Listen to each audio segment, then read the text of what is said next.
মাথাভাঙ্গা বিধানসভা কেন্দ্রে বিজেপি প্রার্থী হিসেবে নাম ঘোষণার পর প্রাক্তন কেন্দ্রীয় মন্ত্রী নিশীথ প্রামাণিক বলেন, পরিবর্তনের যে নতুন সূর্যোদয় সেখানে আমিও শামিল হতে পারবো।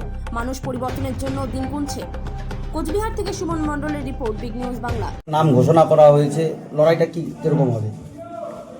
প্রথমেই আমি দলকে ধন্যবাদ জানাবো এবং যারা নেতৃত্ব তাদেরকে ধন্যবাদ জানাবো যে এই বিধানসভা নির্বাচন, যে নির্বাচনে পশ্চিমবঙ্গের সাধারণ মানুষ তারা পরিবর্তনের দিন গুনছে এবং এই পরিবর্তনের যে নতুন সূর্যোদয়, সেই নতুন সূর্যোদয়ে আমিও সামিল হতে পারবো। আমাকেও সামিল করা হয়েছে বলে আমি আমার অন্তরের অন্তঃস্থল থেকে দলের প্রতি কৃতজ্ঞতা জ্ঞাপন করছি।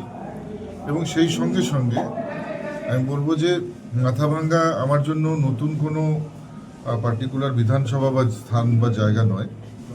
এই বিধানসভার অলিগলি আমরা অনেকবার ঘুরেছি, অনেকবার আমরা এই বিধানসভায় বিভিন্ন কার্যক্রমে গিয়েছি।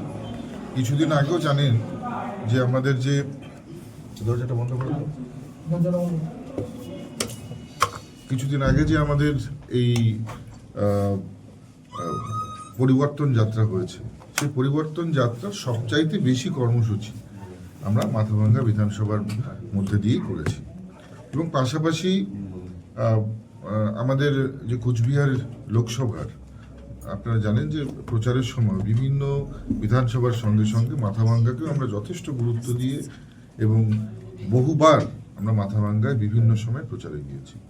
তো মাথাভাঙ্গা আমার জন্য নতুন কোনো জায়গা নয়। সেখানকার প্রত্যেকটা নেতা, প্রত্যেকটা মানুষ তারা আমার খুব কাছের এবং নিশ্চিতভাবে আমরা এই নির্বাচনে মানুষের আশীর্বাদ, দুহাত ভরে মানুষ আমাদের আশীর্বাদ করবে এবং নিশ্চিতভাবে আমরা এই সিট থেকে জয়লাভ করব।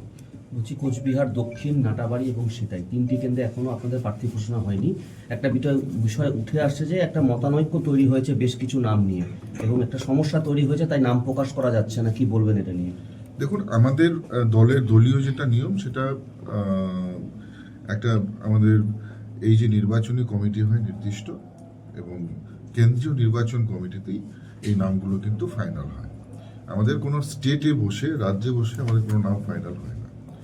সেই ক্ষেত্রে নিশ্চিতভাবে যে এবারে কেন্দ্রীয় নেতারা যা স্ট্র্যাটেজি নিয়েছে, যা পলিসি নিয়েছে, নিশ্চিতভাবে সেটার সঙ্গে যে নামগুলো মানানসই হচ্ছে এবং যে জায়গাগুলোতে হচ্ছে বা যাদেরকে যে জায়গায় দেবে বলে তারা স্থির করছে, সেখানেই সেই নির্দিষ্ট ক্যান্ডিডেট, সেই কনস্টিটিউয়েন্সি কিন্তু তারা এবারে নির্বাচনে লড়বার জন্য পাচ্ছে।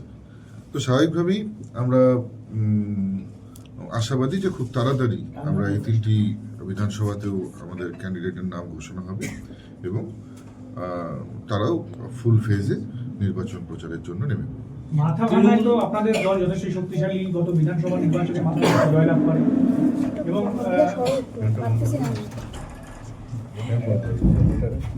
গত বিধানসভা নির্বাচনেও মাথাভাঙ্গায় জয়লাভ করেছে বিজেপি। মাথাভাঙ্গায় আপনি কতটা আশাবাদী, পাশাপাশি রাজ্যে এবার কতটা ক্ষমতায় পরিবর্তন হবে বলে আপনি মনে করেন? দেখুন, আমার সৌভাগ্য হয়েছে যে এই রাজ্যের উত্তরবঙ্গ বাদেও দক্ষিণবঙ্গের প্রায়